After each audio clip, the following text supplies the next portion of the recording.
Senhor para todos os nossos irmãos, professores, professoras, alunos e demais superintendentes da Escola Bíblica Dominical. Nós estamos dando início a mais uma pré-aula que tem oferecimento de Professores em Cristo EBD. Nós vamos iniciar, meus irmãos, a nossa primeira pré-aula do ano de 2017, que traz o tema As obras da carne e o fruto do Espírito. Como o crente pode vencer a verdadeira batalha espiritual travada diariamente? E o comentarista deste primeiro trimestre é o pastor Osiel Gomes. Hoje, meus irmãos, nós vamos dar início ao nosso primeiro trimestre de 2017. Nós vamos fazer hoje uma aula introdutória a respeito do tema que nos foi proposto, pela CPAD, juntamente com as lições que nós vamos estudar, 13 lições durante este primeiro trimestre de 2017. Então nós vamos fazer aqui um apanhado geral do que nós vamos estudar. Nós vamos trazer aqui para os irmãos que estão nos assistindo pontos importantes, melhor dizendo, a respeito deste tema que foi proposto para que nós possamos estudar durante este primeiro trimestre. E a lição de hoje, ela diz justamente o tema central. Nós encontramos esse tema central em Gálatas, no capítulo 5, do versículo 16 até o 26. Essa epístola escrita pelo apóstolo Paulo, como nós bem conhecemos, e o tema central está voltado justamente no capítulo 5 de Gálatas, justamente no versículo 16 até o 26, onde nós vamos discorrer durante essas 13 lições a respeito desse tema que é proposto para que nós possamos estudar, na verdade, obras da carne e o fruto do Espírito. E hoje nós vamos fazer uma aula introdutória a respeito deste tema. Mas antes, meus irmãos, de nós iniciarmos aqui a nossa primeira pré-aula introdutória sobre o tema, gostaria de agradecer a todos vocês que estão nos assistindo por este canal dos Professores em Cristo EBD. Nós temos as nossas pré-aulas também nas nossas redes sociais, no nosso Facebook, no nosso Twitter, no nosso blog, em nosso site. Nós temos essas aulas preparatórias, juntamente com esse material que nós vamos aqui discorrer durante a nossa pré-aula, em que você pode imprimir esse material, levar para a sua sala de aula no domingo, estudar também durante a semana, destacar pontos importantes para que você possa elucidar melhor a sua aula no domingo. Em nosso site www.professoresemcristoebd.com.br e também estará no nosso blog. Também no Facebook você também pode nos estar localizando, você que ainda não tem assistido às nossas aulas, querendo conhecer um pouco mais do nosso trabalho, você pode estar acessando o nosso Facebook, ali temos ali o nosso trabalho, onde nós estamos desenvolvendo também um projeto de capacitação para professores da Escola Bíblica Dominical. Mas agradeço mais uma vez a vocês que estão me assistindo neste momento, que vocês também possam dar as suas sugestões a respeito desta pré-aula, compartilhando também as nossas pré-aulas nas redes sociais. Pois bem, meus irmãos, graças ao nosso bom Deus, que está nos proporcionando mais um trimestre, aonde vamos estudar sobre a carta do apóstolo Paulo, a epístola, melhor dizendo, do apóstolo Paulo às igrejas da Galácia, conforme em Gálatas, no capítulo 1 e versículo 2, onde vamos discorrer durante esse trimestre 3 lições que diz respeito ao tema proposto, as obras da carne e o fruto do Espírito.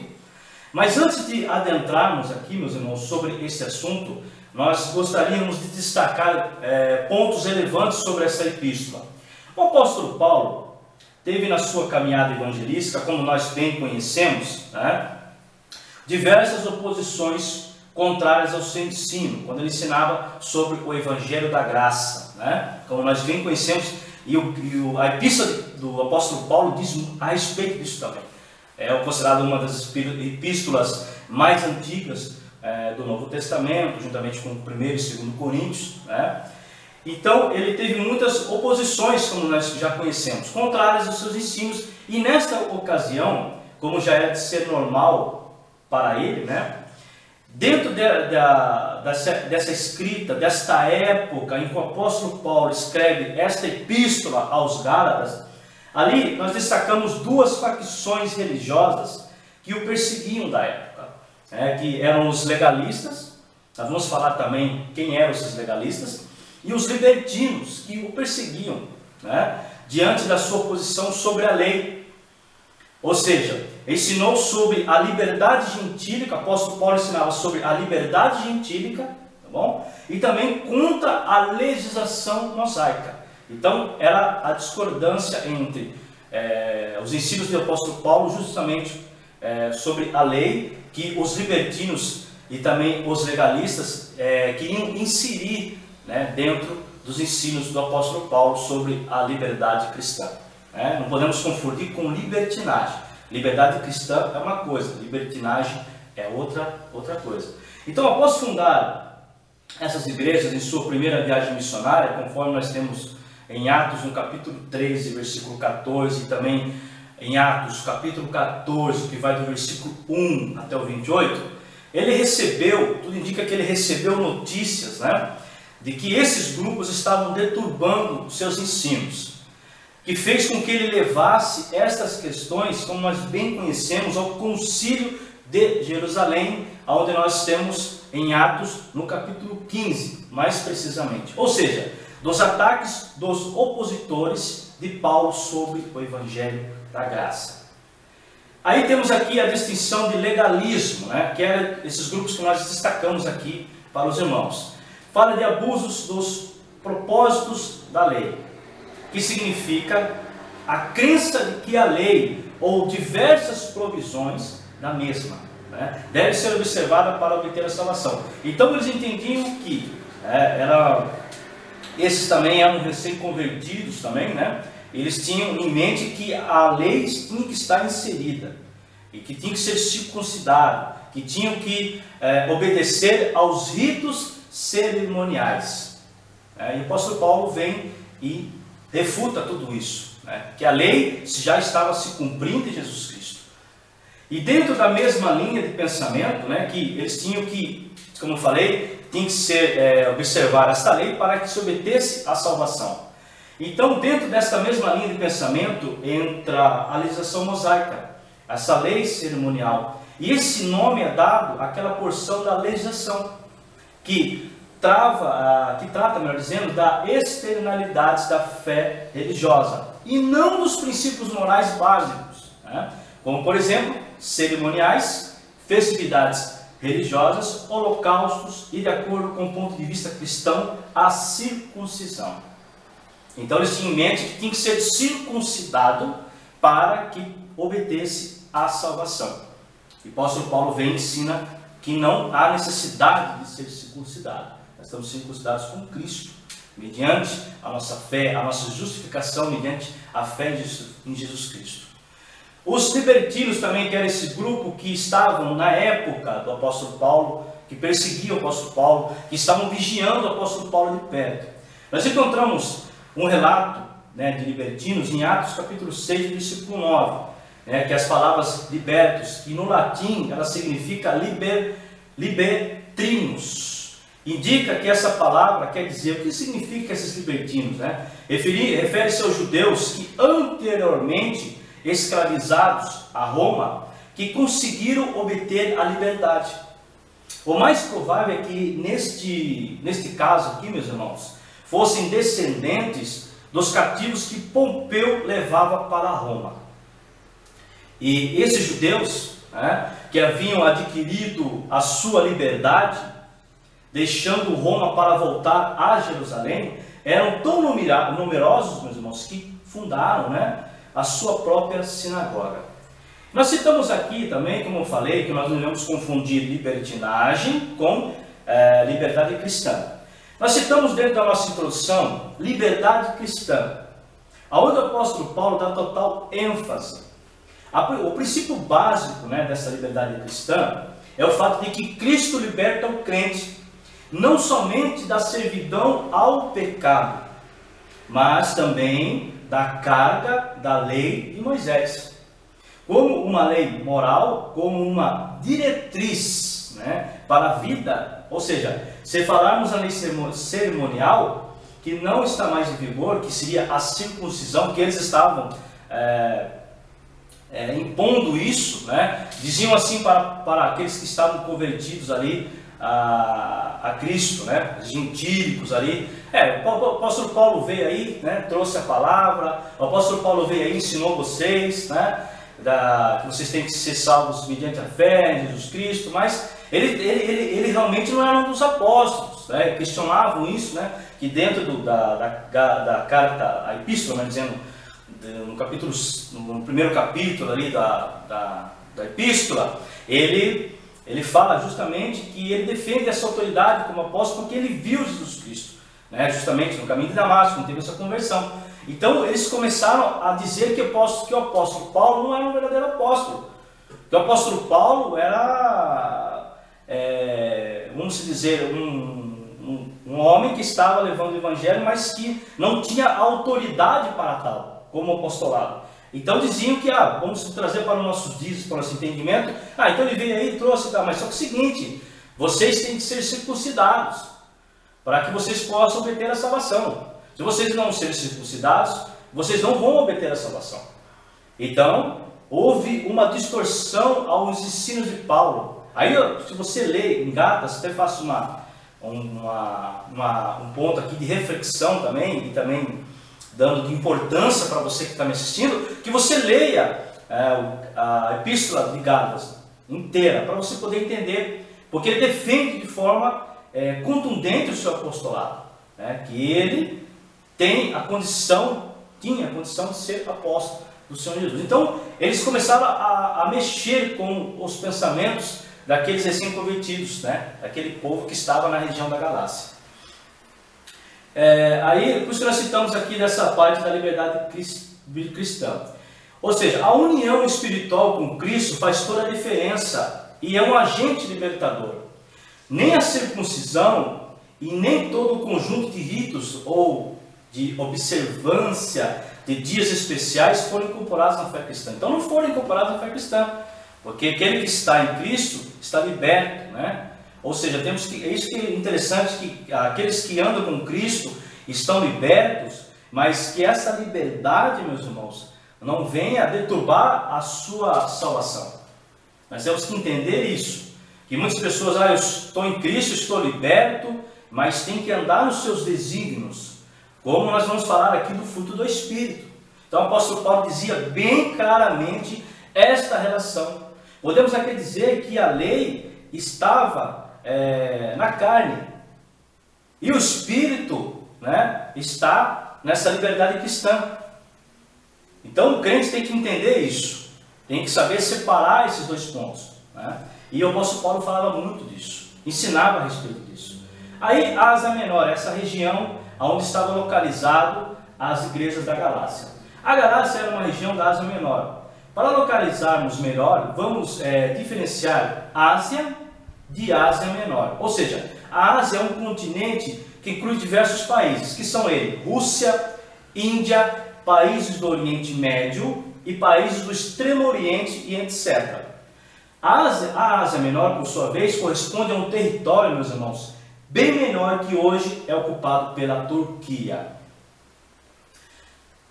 Aí temos aqui a Galácia, onde fala da cidade, né, dessa região, melhor dizendo, onde ficavam essas igrejas. O nome Galácia deriva de gaulês.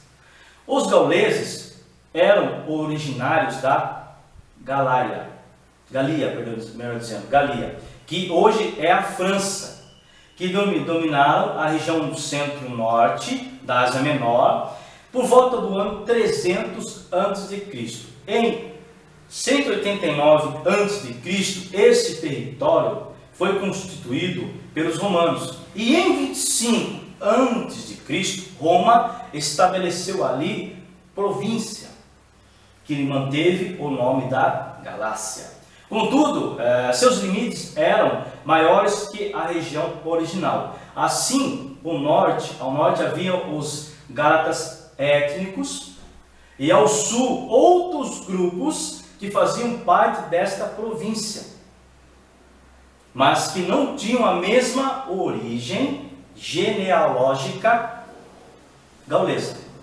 E por essas questões, quando o Novo Testamento menciona aos Gálatas, existe dificuldade em se determinar, né? É uma discussão que até hoje ela não tem um êxito concreto em relação a isso. Eu vou falar isso para os irmãos, para que vocês possam entender também.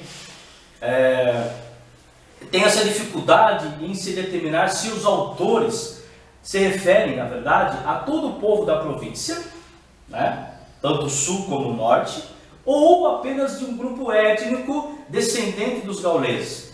Aí fica a pergunta, a qual grupo específico o apóstolo Paulo teria escrito? Então fica a discussão se ele escreveu essa carta aos Gálatas ao grupo étnico, né, dos gauleses, ou ao sul. Então fica essa discussão, norte e sul, quando o apóstolo Paulo tinha direcionado essa epístola, né? Então fica essa discussão aí, muito interessante, que você possa também pesquisar e levar para a sua pré-aula, para a sua aula, melhor dizendo, no domingo.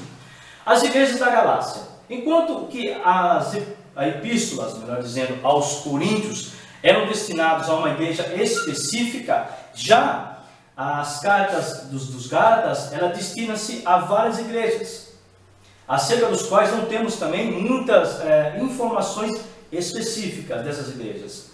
Sabemos que entre tantas cidades localizadas na província da Galácia, Paulo fundou ali igrejas em Antioquia da Psídia, Icônio, Listra e Derbe, durante a sua primeira viagem missionária, conforme temos relatos no capítulo Atos dos Apóstolos, melhor dizendo, capítulo 13 e versículo 14.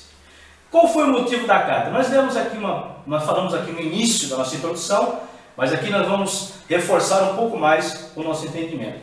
Os judeus estavam presentes em todo o Império Romano. Isso era fato da época, né? Principalmente nas cidades mais importantes. Muitos deles se converteram ao cristianismo. E dentro desses convertidos, né, havia aqueles que queriam impor a lei.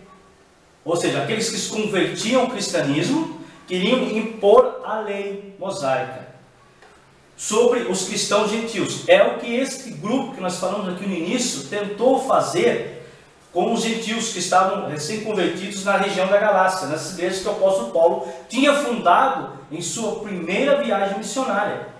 E já como nós conhecemos, são os já mencionados judaizantes, assim como os fariseus e saduceus perseguiam Jesus durante o período mencionado pelos evangelhos. Os judaizantes, meus irmãos, pareciam estar sempre acompanhando os passos de Paulo, a fim de influenciar as igrejas por ele estabelecidas. Então a ideia deles era essa. Eles eram recém-convertidos ao cristianismo, mas queriam impor, né, a lei mosaica nos gentios, e também perseguiam Paulo. Perseguiam Paulo no sentido de ver o que Paulo estava ensinando, ficavam de olho no apóstolo Paulo, né? É interessante que os historiadores dizem que quando o apóstolo Paulo funda as igrejas na região da Galácia, foi uma comitiva, né, de judeus recém-convertidos que saíram de Jerusalém e foram até a região da Galácia justamente para deturbar o ensino do apóstolo Paulo. Isso se faz de extrema importância nós destacarmos aqui esse ponto. Então essa questão entre judaísmo, né, e cristianismo percorre o Novo Testamento, tornando-se até um elemento que testifica, né, a favor da unicidade e autenticidade histórica dessas escrituras. Os judaizantes estavam também na Galácia, onde se tornaram fortes ameaças à sã doutrina das igrejas. A justificativa para esta carta. Como podemos observar, os judaizantes não queriam acertar de forma nenhuma os argumentos do apóstolo Paulo, mas mesmo assim ele, né, confrontou-os, não tinha medo deles não, e não se importou com as acusações que lhe foram imputadas, e continuou com as suas pregações, né, mesmo sendo perseguido, mesmo sabendo que isso também custaria a tua vida, né, a sua própria vida.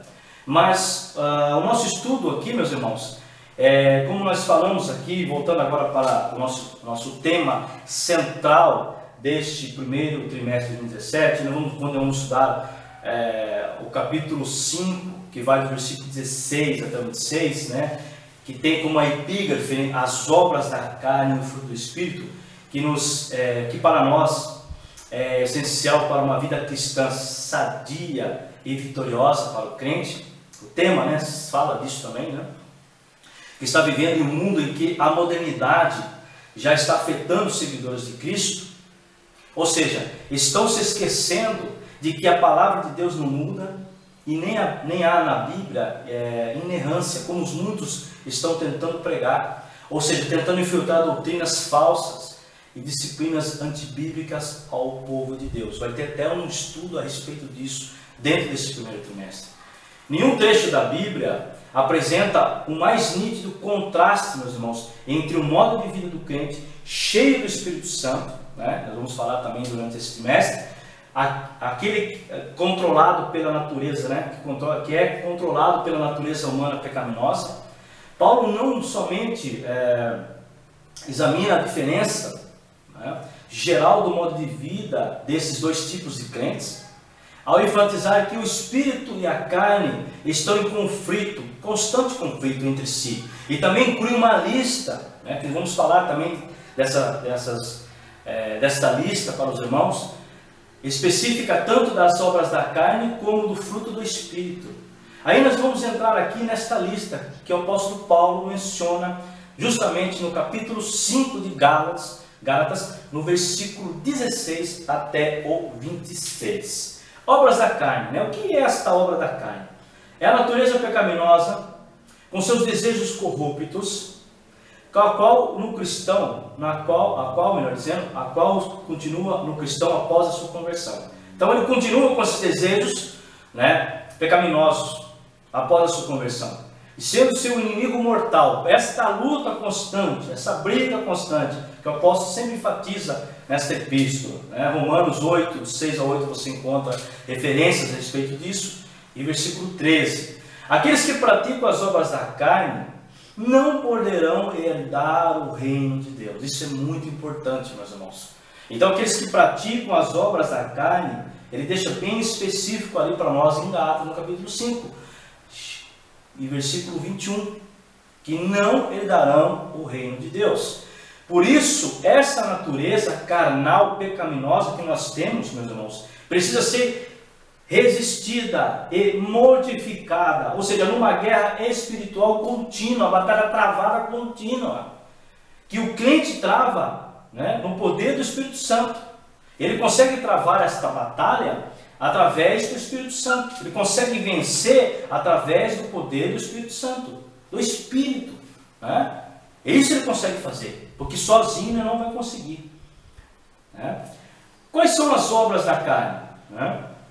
Ela inclui o quê? Aí vamos destacar aqui o que inclui as obras da carne. Primeiro, a prostituição, imoralidade sexual de todas as formas. Isso inclui também gostar de quadros, filmes ou publicações pornográficas. Os termos moicheia ou porneia, como nós conhecemos, são traduzidos por um só em português: a prostituição. Faz parte das obras da carne. Impureza, os pecados sexuais, atos pecaminosos e vícios, inclusive os maus pensamentos e desejos do coração. Terceiro ponto da lista: lascívia, sensualidade.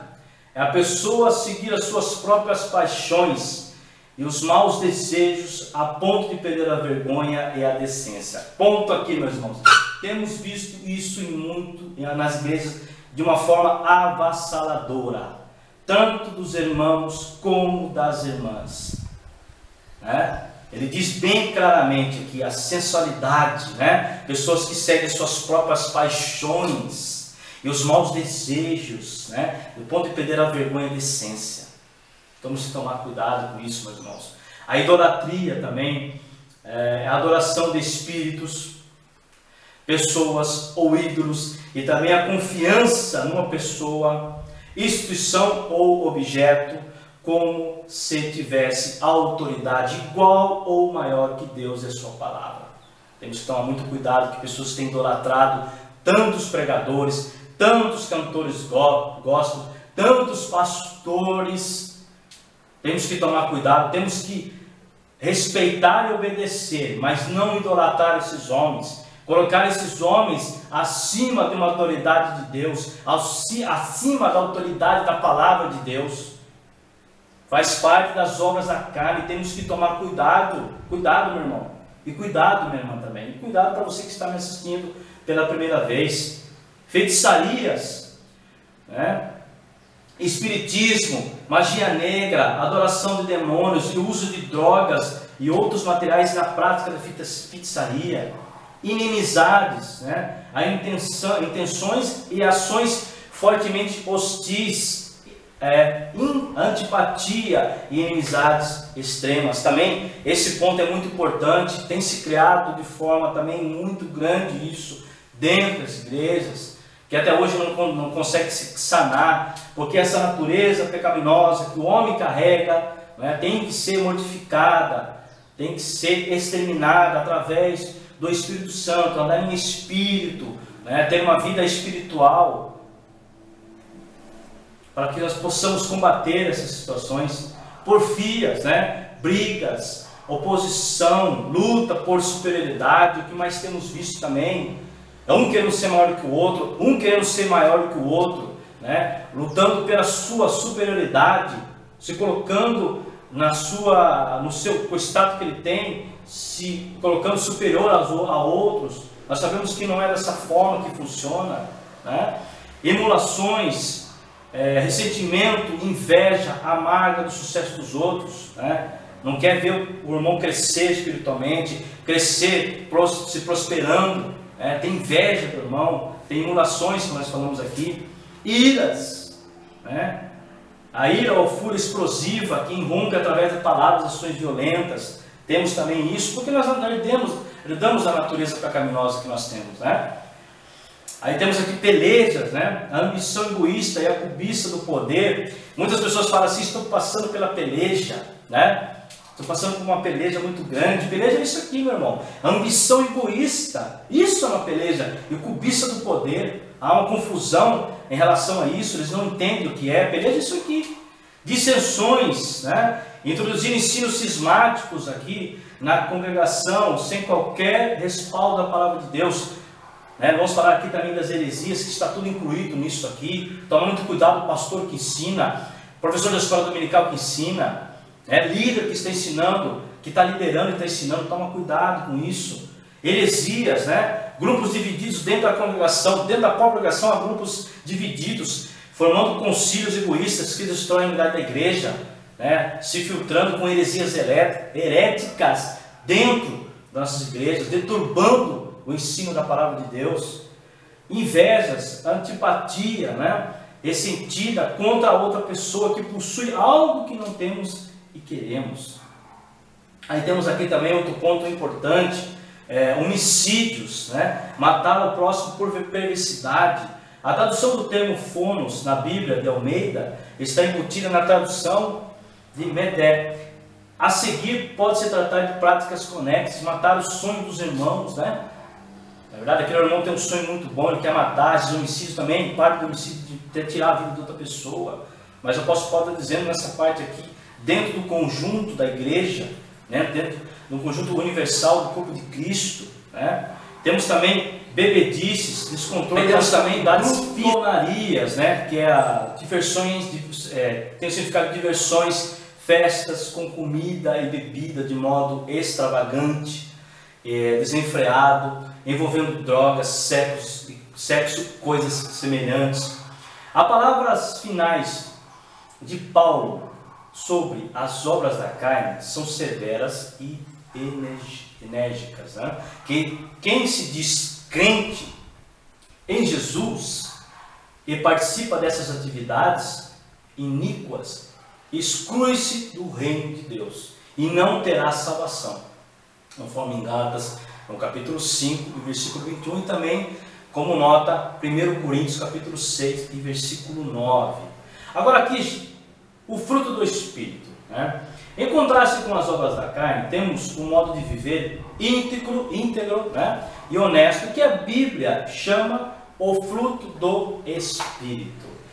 Então, ou seja, essa maneira de viver se realiza no crente à medida que ele permite que o Espírito dirija e influencie a sua vida de tal maneira que ele, o crente, subjugue, né, o poder do pecado, especialmente as obras da carne, e ande em comunhão com Deus. Então, aqui já tem o contrário, bem se dizendo para nós, entendemos bem, de forma específica, como que você tem que andar, como crente em Cristo Jesus deve andar, né? E tem que modificar a carne.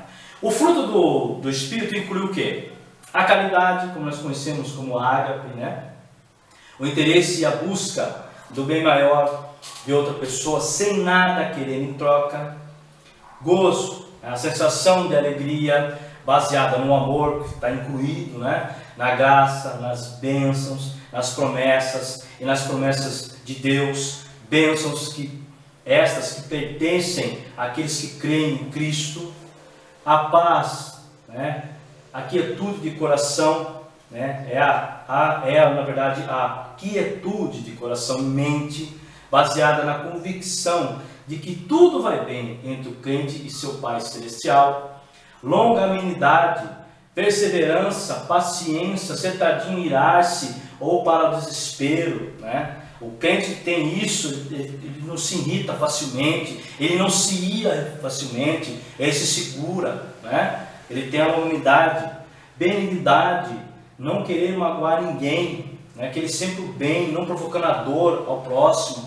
A bondade, zelo pela verdade e pela retidão, e repulsa o mal, né? Espanta o mal perto dele, pode ser expressa em atos de bondade, né? Ou na repreensão e na correção do mal, né? Querendo sempre o bem do próximo. Fé, muito importante, que o apóstolo Paulo também fala, justamente na Epístola aos Gálatas sobre isso também. Lealdade, constante, inabalável, né? É alguém com quem estamos unidos por promessa, compromisso, fidelidade e honestidade.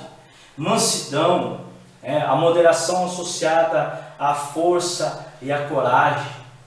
Descreve alguém que pode se irar. Todos nós somos sujeitos a irar-se, a irar com alguma coisa, né? Irarmos com equidade, mas só que nós temos a equidade, o equilíbrio ali, né, quando for necessário, e também humildemente submeter-se quando for preciso, né, ter essa humildade. Jesus, um exemplo clássico, né? Paulo também teve situações de mansidão, exemplo de mansidão. Moisés, um exemplo também de mansidão. Temperança, né? O controle ou domínio sobre os nossos próprios desejos, né? Segurar, se manter, prestar atenção, ter o discernimento de Deus. Ter essa temperança é muito importante para que você não venha tomar decisões erradas, né? Os próprios desejos do coração, inclusive fidelidade. Justamente, ele destaca aqui de forma muito boa. Ele diz, inclusive, a fidelidade aos votos conjugais. Também a pureza, né? Ser puro. Isso é muito importante. O ensino de Paulo, o final de Paulo, do apóstolo Paulo sobre o fruto do Espírito, é que não há qualquer restrição quanto ao modo de viver aqui indicado, que são essas listas do fruto do Espírito. O crente pode e realmente deve praticar essas virtudes continuamente na sua vida aqui terrena. Nunca haverá uma lei que lhes impeça de viver segundo os princípios aqui descritos. Então não vai ter nenhuma lei que vai impedir que nós possamos viver esta lista maravilhosa que o apóstolo Paulo deixa para nós, que é o fruto do Espírito. Que nós possamos viver continuamente este fruto do Espírito Santo. Meus irmãos, estamos aqui encerrando mais uma pré-aula que tem oferecimento de professores em Cristo BD. Vai passar para vocês aí o nosso canal. Você se inscreve no nosso canal para que você possa estar assistindo às nossas pré-aulas. Nós também temos a nossa pré-aula em nosso site, onde nós temos este material que eu acabei de passar aqui para os irmãos, lecionar para os irmãos, Você pode imprimir este material, levar para a sua sala no domingo, estudar também durante a semana para levar uma aula maravilhosa para os seus alunos em nosso site www.professoresemcristoibd.com.br, nosso blog, nós temos também nosso Facebook, nós temos o nosso Instagram, nós temos o nosso Twitter. Então, nas redes sociais, nós estamos divulgando esse trabalho dos professores em Cristo BD, juntamente com alguns irmãos que estão também junto conosco, divulgando o trabalho das pré-aulas das escolas bíblicas dominicais para todo o Brasil. Meus irmãos, desde já gostaria de agradecer a todos vocês que têm nos assistido, têm nos prestigiado por esse canal, que nós possamos nesse primeiro trimestre de 2017 aprendermos a andar do fruto do Espírito, ter esta comunhão, porque só assim nós herdaremos o reino dos céus. Conforme o apóstolo Paulo deixa bem específico para nós, no Gálatas, no capítulo 5 e versículo 21. Meu querido professor e minha querida professora, que Deus abençoe você nesse primeiro trimestre de 2017, que você possa deslanchar esse trimestre com muita sabedoria, que o Espírito Santo lhe conduza o discernimento para que você possa conduzir a sua aula da melhor forma possível. Desde já agradeço a todos vocês e que Deus abençoe a cada um dos irmãos, em nome do Senhor Jesus. Amém.